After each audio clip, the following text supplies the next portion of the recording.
এক ছেলে গাছ থেকে আম চুরি করে খাইছে। তখন সেই ছেলেকে এলাকার লোকজনেরা হুজুরের কাছে ধরে নিয়ে এসে বলছে, হুজুর এই আম চোরের বিচার করে দেন। হুজুর তার কিতাব বের করে সমস্ত লোকের সামনে কিতাব খুলে পড়তে আরম্ভ করলো। যে চুরি করে খাইছে আম তাকে দিতে হবে তার দাম, দাম না দিলে তার পিঠের উপরে কিল পড়বে ধাম ধাম। হুজুরের কিতাব শুনে এলাকার লোকজন সেই ছেলেটিকে কয়েকটা চর থাপ্পড় মেরে বিদায় করে দিল। আল্লাহর কি কুদরত!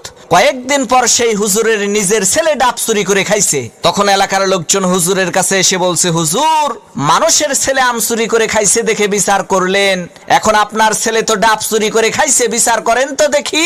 লোকদের কথা শুনে হুজুর তার কিতাব বের করে বলল, ভাইরা আমার, কিতাবে লেখা আছে যে চুরি করে খাইছে ডাব তার হয় নাই কোনো পাপ। তখন এলাকার লোকজন বলল, হুজুর বুঝলাম ডাব খাইলে পাপ নাই, কিন্তু আপনার ছেলে তো একেবারে পাকা জোনা খাইছে। হুজুর তখন কিতাব থেকে পড়লো, যে খাইলো জোনা তার নাই কোনো গুনাহ। এলাকার লোকজন বলল, হুজুর ডাব খাইলে পাপ নাই, জোনা খাইলে গুনাহ নাই মানলাম, কিন্তু আপনার ছেলে তো নারিকেল খাইছে।